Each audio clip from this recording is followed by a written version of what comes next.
esfriaram na fé, né? É um fenômeno que muitas vidas vieram para Jesus, que não tinham Jesus, mas também, por outro lado, alguns irmãos esfriaram na fé. E também falamos sobre a restauração da esperança, porque muita gente perdeu a esperança. Muita gente hoje ainda continua sem esperança. E nós sabemos que um dos nomes do nosso Deus é o Deus da esperança. Amém? E nós temos entendido, hoje eu quero compartilhar com você sobre a restauração da oração. Isso é tão importante, querido. Se eu te perguntasse se você tem a dimensão do poder da oração, e por que é que o diabo luta tanto para você não orar? Se eu te perguntar como é que está o seu quarto de oração lá? Ih, pastor, faz tempo que eu não passo um tempo com Deus naquele cantinho lá, eu ando meio parado na oração. Como está o seu tempo de oração, querido? Sabe por quê? Eu queria saber como está a oração na sua vida, porque isso é tão importante, que é o combustível do crente. Sem oração, o crente não anda. Sem gasolina, o carro não anda. Sem oração, o crente não anda também. Você tem orado? Ah, pastor, eu tenho orado sim, na hora do café da manhã, no almoço e na janta. Não é esse tipo de oração.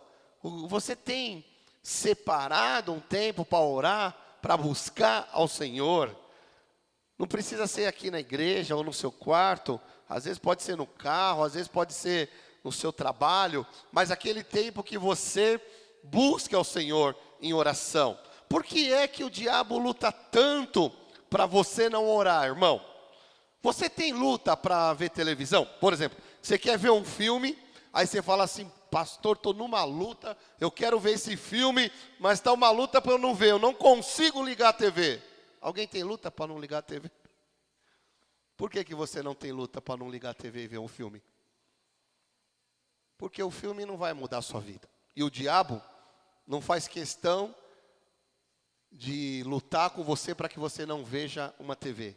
Mas quando você fala assim, eu preciso entrar num tempo de oração com Deus, eu preciso gerar esse meu milagre em oração, eu preciso dessa libertação, eu estou precisando orar, eu estou precisando me prostrar, eu estou precisando me trancar no meu quarto e ficar numa intimidade com Deus, eu preciso abrir meu coração para Deus, eu preciso falar para Deus como eu estou, eu preciso falar para Deus o que eu estou sentindo, eu preciso gritar para Deus, eu preciso chorar para Deus. Então eu vou me trancar no quarto e vou passar 1 hora orando.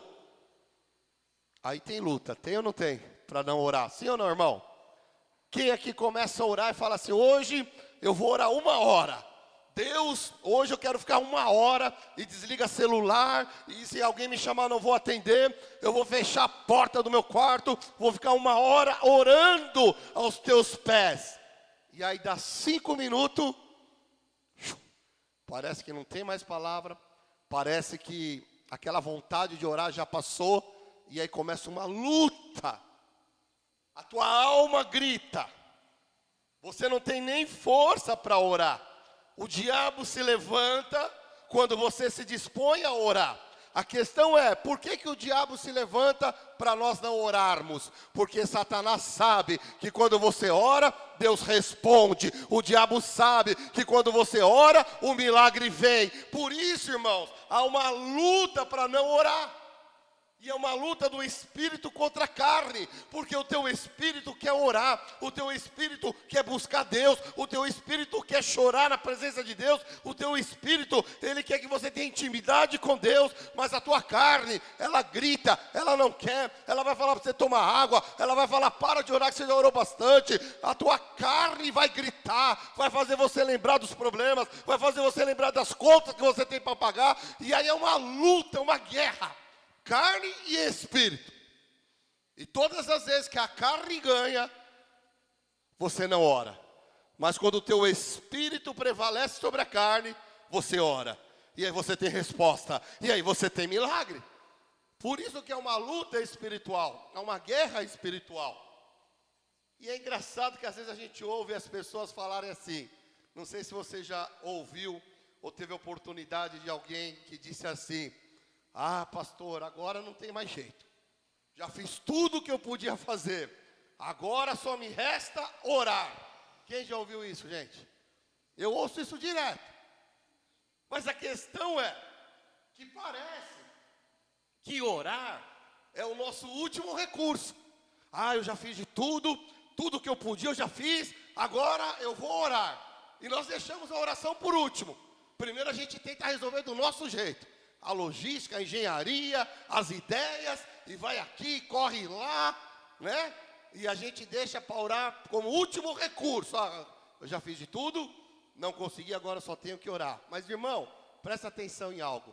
A oração tem que ser o primeiro recurso, não o último. Posso ouvir glória a Deus? Nós não podemos deixar para orar por último. Não, a oração é a primeira coisa que eu e você precisamos fazer. Uma coisa, meu irmão, que a gente só faz quando a gente não tem mais esperança. Aí eu vou orar. Não, irmão, é o contrário. A oração, meu irmão, é a nossa maior arma de guerra. A oração, quando um crente ora, o inferno treme. Satanás, ele luta para você não orar, porque o diabo sabe que todas as vezes que você ora, Deus ouve, Deus responde. Todas as vezes que você ora, o milagre acontece. Irmão, o Espírito Santo se move, Deus envia os anjos, Deus abre porta, Deus fecha a porta, Deus manda provisão, Deus começa os processos, as águas começam a se mover no poder da oração, o céu se abre. Aleluia! E essa palavra nesta noite é para esticar você na sua oração. Você tem que entender que sem oração, meu irmão, você não sai do seu lugar. Tem que orar, tem que buscar ao Senhor. Orar fala de intimidade. Oração. Eu sempre costumo falar uma coisa assim: pouca oração, pouco poder. Muita oração, muito poder. A rainha da Inglaterra certa vez disse assim: eu tenho mais medo de um crente que ora do que um exército inimigo. Olha o que a rainha da Inglaterra disse, gente. Você percebeu o que ela disse? Eu tenho mais medo de um crente que ora, estamos falando de uma rainha de um país, do que um exército inimigo. Então essa mulher entendeu o poder de uma oração. Sabe, queridos, uma coisa que a gente precisa entender: todos nós podemos orar, porque às vezes a gente pensa, só o pastor que ora, Deus só ouve o pastor, Deus só ouve o bispo, Deus só ouve apóstolo. Não, irmão, todos nós podemos e devemos orar. Vou pôr um texto aqui, abre a tua palavra no livro de Tiago, capítulo de número 5.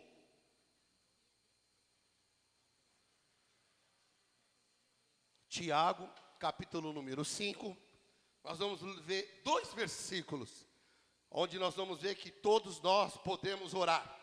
Deus não faz acepção de pessoas, querido. Vamos ler o versículo 17 e o versículo 18. Diz assim a palavra do Senhor: o profeta Elias era um ser humano como nós. Ele orou com fervor para que não chovesse. Durante 3 anos e meio, não choveu sobre a terra. Depois orou outra vez, e então choveu, e a terra deu a sua colheita.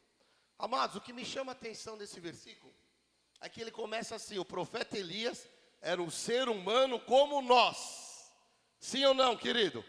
Elias era diferente? Não, Elias era de carne e osso, como você é. Ele era um ser humano como você é. E assim como Deus ouviu a oração de Elias, Deus ouve a tua oração. Por isso que todos nós podemos e devemos orar, querido.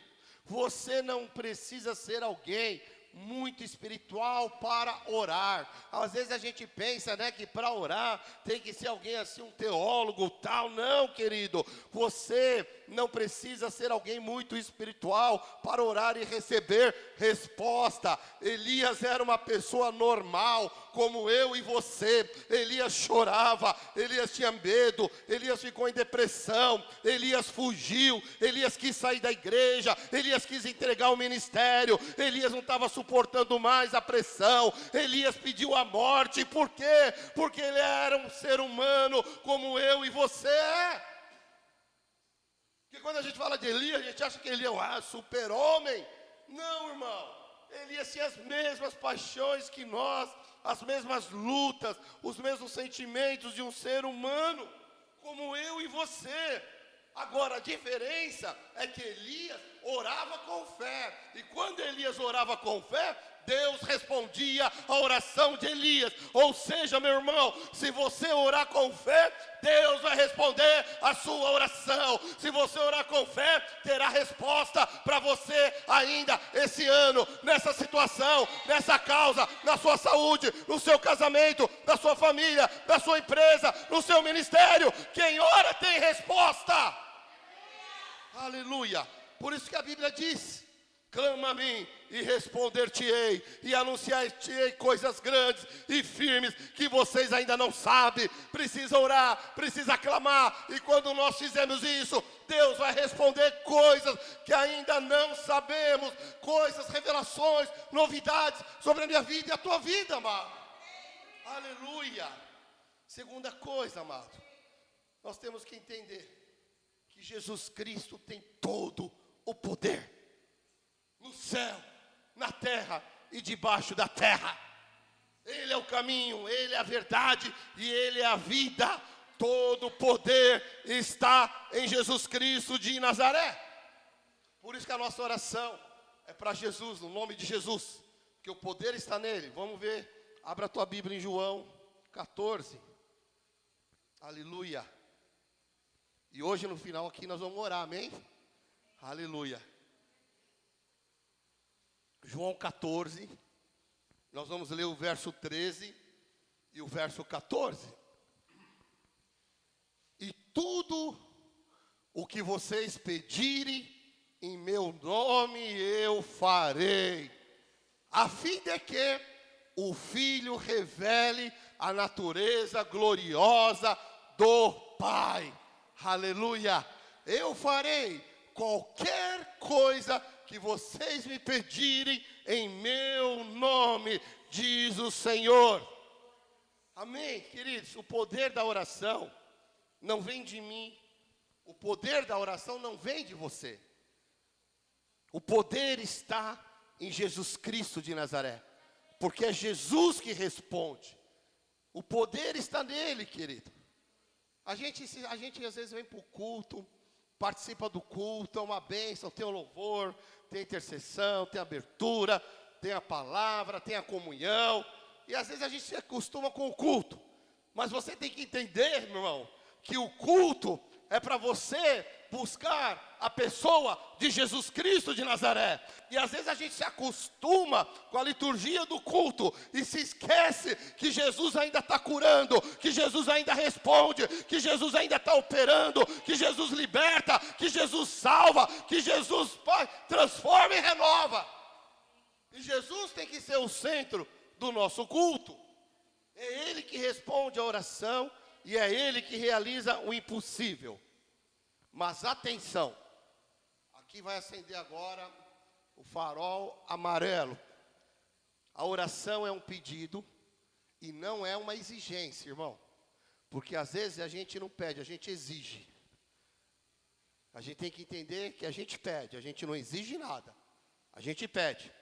Jesus atende a oração quando, pastor? A Bíblia diz que eu posso pedir qualquer coisa. A Bíblia não diz isso? Sim ou não? Qualquer coisa é qualquer coisa? Qualquer coisa é qualquer coisa. É o que diz a palavra de Deus. Porém, se isso glorifica a Deus. E essa parte Deus falou que eu posso pedir qualquer coisa. Então eu vou pedir para ganhar na loteria esportiva. Não, irmão? Isso vai glorificar a Deus?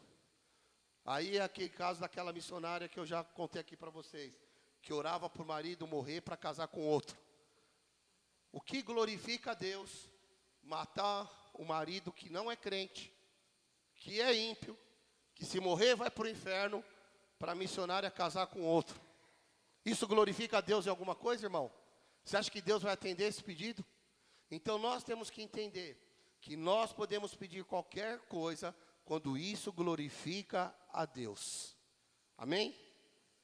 Agora, quando você ora por uma cura, e Jesus te cura, isso glorifica a Deus? Sim, claro. Por isso que você tem que orar por cura. Quando você ora por uma libertação, quando você ora pelo seu próximo, tudo isso glorifica a Deus. Quando você ora pela sua igreja, pelo reino de Deus, isso tudo glorifica ao Senhor. E a Bíblia diz assim no livro de Isaías: antes de clamarem, eu responderei. Ainda não estarão falando e eu ouvirei. Irmão, sabe o que isso significa? Que Deus já sabe do que você precisa antes mesmo de você pedir. Mas você tem que pedir. Ele já sabe o que você precisa, mas a Bíblia diz para nós pedirmos. Uma oração que glorifica a Deus, irmão, é a oração do Pai Nosso. Eu tenho o hábito de orar todos os dias o Pai Nosso.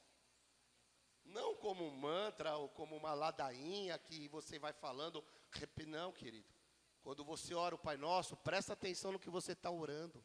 Fale com vida. Fale com fé aquilo que você está orando. A oração do Pai Nosso é completa. Você adora a Deus, exalta a Deus.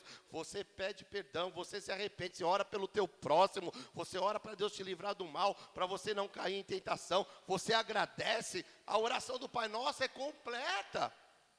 Então eu oro todos os dias a oração do Pai Nosso. Uma das primeiras orações da manhã minha é a oração do Pai Nosso. E aí depois é aquela oração que você rasga o coração. E não é com palavras bonitas, é com sinceridade, querido. Muitas vezes a gente fala para as pessoas o que a gente está sentindo, mas não fala para Deus o que a gente está sentindo. Muitas vezes você abre o coração para outras pessoas, mas para Deus você não abre o seu coração. Tem até um louvor que diz, né? Vou falar para Deus, vou contar para Deus tudo aquilo que eu... Porque quando você fala para uma pessoa, às vezes a resposta que aquela pessoa vai te dar não é uma resposta que é direcionado pelo Espírito Santo. Às vezes é a opinião dela, às vezes é a emoção dela. Mas quando você rasga o teu coração, irmão, entra no teu quarto, rasga, fala tudo para Deus. Até porque Ele já sabe o que você pensa, Ele já sabe as tuas atitudes, Ele já sabe a tua preocupação, Ele já sabe como você está. Com Deus não adianta entrar com máscara. Né? A gente às vezes... pergunta, está tudo bem, irmão? O irmão fala, está tudo bem, mas não está bem. E Deus sabe que não está bem. Então, quando você for entrar no seu quarto para falar com Deus, fala, Deus, eu não estou bem, eu estou triste, eu estou preocupado. Como é que eu vou fazer? Senhor, essa situação está me incomodando. Pai, isso daqui não está certo, eu preciso de ajuda. Me ajuda nisso, eu preciso crescer, preciso amadurecer. Me liberta disso. E começa a falar, Senhor, eu não estou conseguindo, me ajuda. Irmãos, com Deus, Ele conhece o teu levantar, o teu caminhar, o teu deitar. Ele te escolheu antes da fundação do mundo. Ele já te conhecia no ventre da tua mãe. Você quer enganar a Deus, falar que está tudo bem quando não está? Então rasga o seu coração diante do Senhor. Coloca diante dEle todas as tuas preocupações. Sabe por quê, irmão? Porque a oração traz cura. Vamos ver no livro de Tiago. Capítulo 5, volta lá para Tiago, pastor, por que você saiu de Tiago? Volta lá em Tiago agora, no capítulo 5, aleluia. No versículo 16, que diz assim, querido. Portanto, confessem os seus pecados uns aos outros, e façam oração uns pelos outros, para que vocês sejam curados, aleluia. A oração de uma pessoa obediente a Deus tem muito poder, diz a palavra. Amados, quando você ora por cura, Deus ouve. Basta você orar e basta você crer. No livro de Mateus diz assim, vocês sendo maus, sabem dar boas coisas aos filhos, quanto mais o Pai que está no céu, não dará coisas boas aos que lhe pedirem. Quando você pede uma cura, você está pedindo uma coisa boa para o seu corpo, ou você está pedindo uma coisa boa para uma outra pessoa. E Deus, irmão, Ele tem prazer em te abençoar, em te curar, porque isso é bom, isso alegra o coração de Deus, isso glorifica a Deus. Você precisa crer que Deus quer te curar, você precisa crer que a vontade dEle é manifestar o poder dEle na sua vida, mas você precisa crer naquilo que você ora, no Deus que você serve, no nome poderoso de Jesus, irmão. Jesus é tudo, Jesus é o centro, todo o poder está nele. Outro dia eu estava ouvindo um pastor falar que ele fica furioso quando alguém chega para uma pessoa, às vezes a pessoa tem uma boa vida, uma vida correta, e às vezes falamos assim, só falta Jesus na vida da pessoa. Como se Jesus fosse um souvenir, só falta isso. Como se fosse um chaveirinho, olha, você só falta Jesus. Não, irmão, não só falta Jesus. Jesus é tudo. Faltou Jesus, faltou tudo. Tirou Jesus, perdeu o sentido de tudo, irmão. Aleluia. Outra coisa que você precisa saber, quem ora, vê milagre. Você tem que crer nisso, irmão. Vamos ver o texto aqui de Mateus 21. Aleluia. Você quer milagre? Você quer ver milagre? Você quer viver milagre? Ore, ore, ore. Porque quem ora vê milagre. Vamos ver aqui o texto de Mateus capítulo 21. Então, versículo 21. 21. Então Jesus disse. Quem disse, irmão? Jesus. Olha o que ele falou. Eu afirmo a vocês que isto é verdade. Se tiverem fé e não duvidarem, vocês poderão fazer a mesma coisa que eu fiz com esta figueira. O que ele fez com a figueira? Ele secou a figueira. Falou, essa figueira não vai dar mais fruto, seca e secou na hora. E Jesus está falando o quê? E não somente isso, mas vocês poderão dizer a este monte, levanta-se e jogue-se no mar, e isso acontecerá.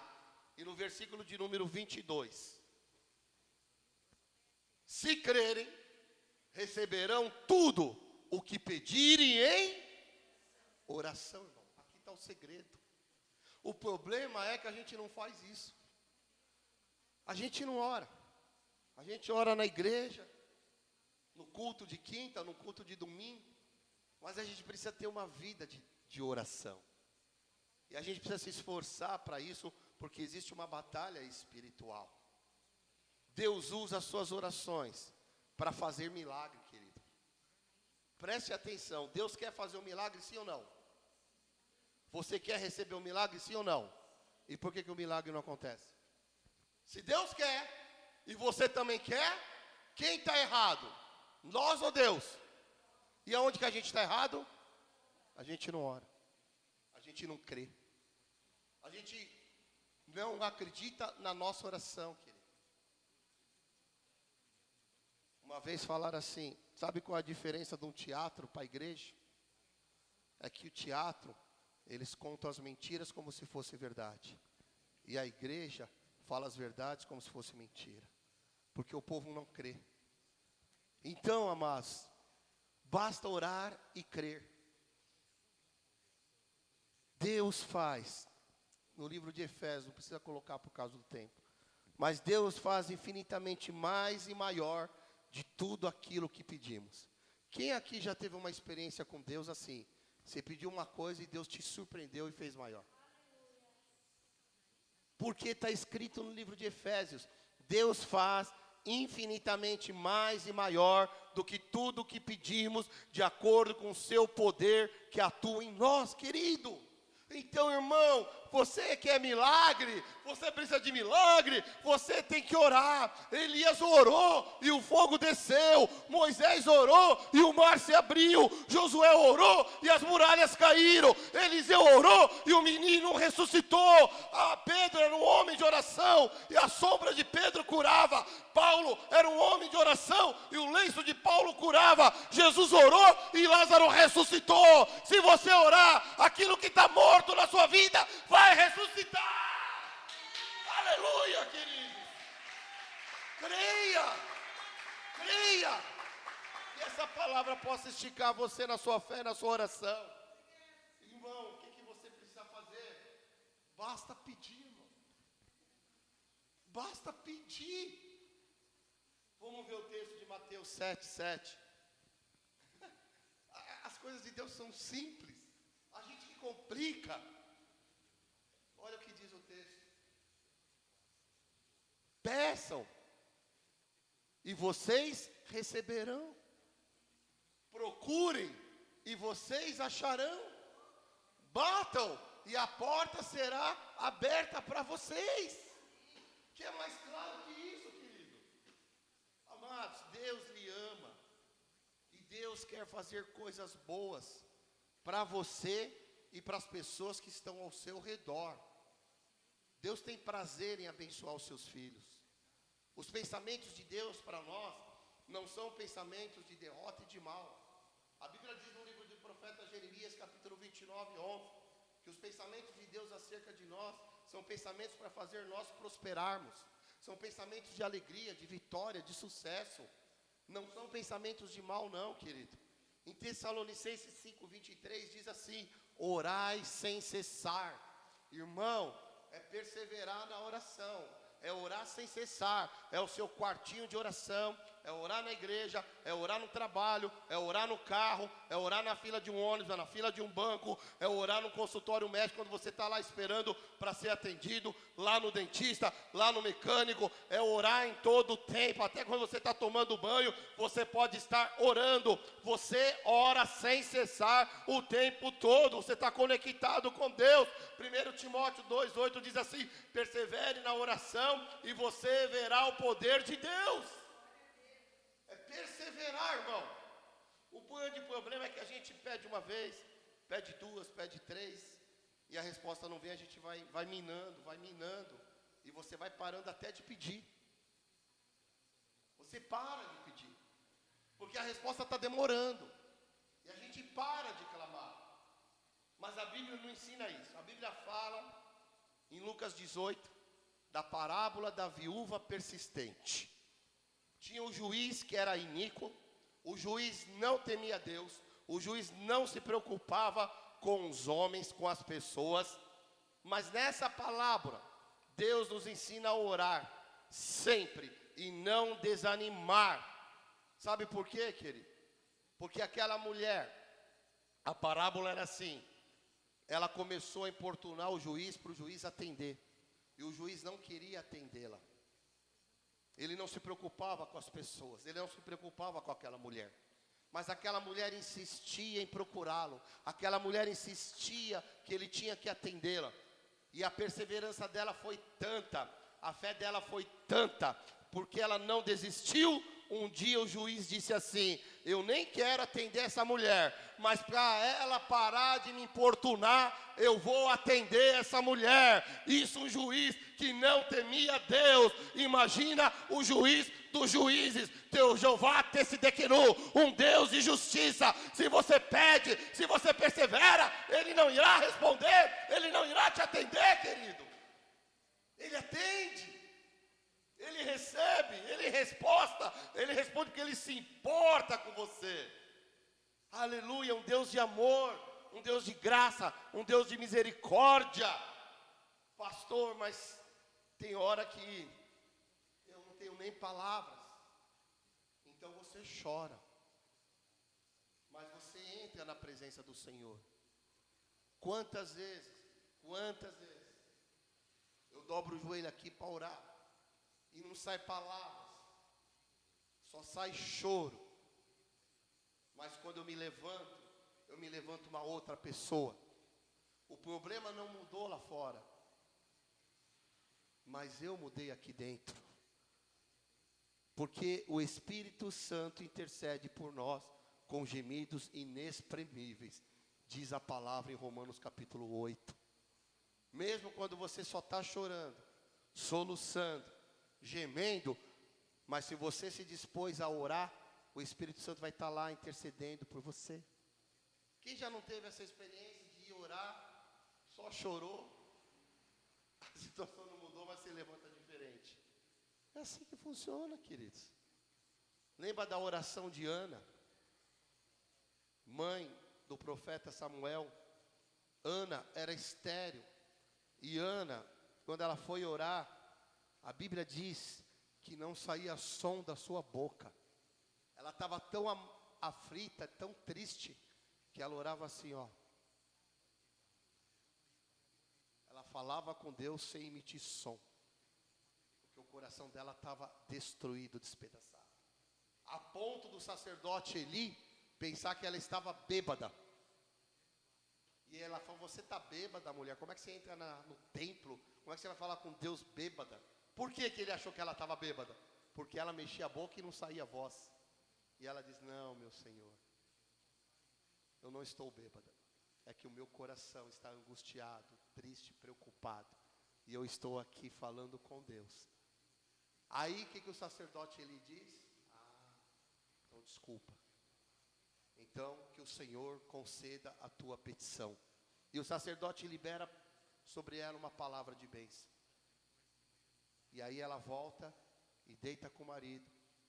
E aí Deus visita o ventre de Ana e ela então engravida. E ela tinha feito um voto com Deus. Senhor, se tu me destes um filho, eu te darei ele de volta. E quando Samuel desmama, ela leva para o templo e entrega para o sacerdote. Você fala, puxa vida, mas a mulher pediu tanto um filho. Aí Deus deu, ela entrega para Deus, fica sem um filho. Só que, irmão, quando você semeia, você colhe. Você nunca vai superar Deus no dar. Depois que ela semeou Samuel, Deus deu mais 4 filhos para ela. A estéril que não podia ter filho. Por quê? Ela orou. Ainda que não saía som da sua boca, mas o seu coração estava gritando, porque o Espírito Santo intercede por nós com gemidos inexprimíveis. Mas você tem que crer, você tem que orar, você tem que passar tempo com Deus, você tem que investir tempo em oração, irmão. Aleluia! No livro de Filipenses, capítulo 4, verso 19, diz assim: Deus suprirá todas as coisas. Quem precisa de uma provisão de Deus aqui? Jeová Jireh, o Deus provedor. A Bíblia diz, Deus suprirá todas as coisas que você precisa. Em Filipenses, capítulo 4, diz assim: não andem ansiosos, pela oração e ações de graça, apresentem os seus pedidos a Deus. E é isso que nós vamos fazer agora. Vou pedir para você se colocar de pé. E nós vamos apresentar os nossos pedidos a Deus. Vai ter um louvor? Irmão, deixa eu falar algo. Sabe nas Olimpíadas agora? Quero comentar sobre 2 brasileiros. O Ítalo Ferreira, que ganhou no surf. Quando ele foi dar a entrevista, ele ganhou a medalha de ouro. Ele disse assim: eu acordava todo dia, 3 horas da manhã, pedindo para Deus realizar esse meu sonho. Quem viu essa entrevista? Eu chorei. Porque ali o que foi? Uma resposta de oração. Entende? Mas ele se esforçou. Ele acordava 3 horas da manhã para orar, irmão. Deixa eu falar algo. A Rebeca, a ginasta brasileira, foi a primeira mulher em toda a história do Brasil que ganhou 2 medalhas na ginástica. Ela ganhou uma medalha de prata e uma medalha de ouro. E quando foram entrevistar a mãe dela disse assim: nós ganhamos essa guerra em oração. Que o Espírito Santo possa falar com vocês hoje, que essa guerra que você está passando, você vai ganhar na oração. Por isso que Deus te trouxe aqui hoje. Por isso que você nos ouve pela internet, pelo Instagram. É na oração. Segura um pouquinho, filhinha, nós vamos orar. Por isso, meu irmão, agora você vai apresentar. Aleluia. Eu sei que nós estamos em tempo de pandemia. Eu não posso tocar vocês. A gente tem que manter o distanciamento. Mas eu queria que você se envolvesse por fé e viesse aqui para frente. Eu deixei um bom espaço aqui que você se movesse do seu lugar, mantenha o distanciamento. Eu não vou tocar em você, eu só vou orar por você. Mas vem um pouco para frente, sai do seu lugar, porque quando você se move, você está mostrando para Deus que você está crendo. Pode ficar aqui, ó, na lateral, aqui na frente. Você está se movendo em fé. Você talvez hoje, aquela Ana, que talvez não vai sair nem voz dos teus lábios, mas o teu coração está clamando.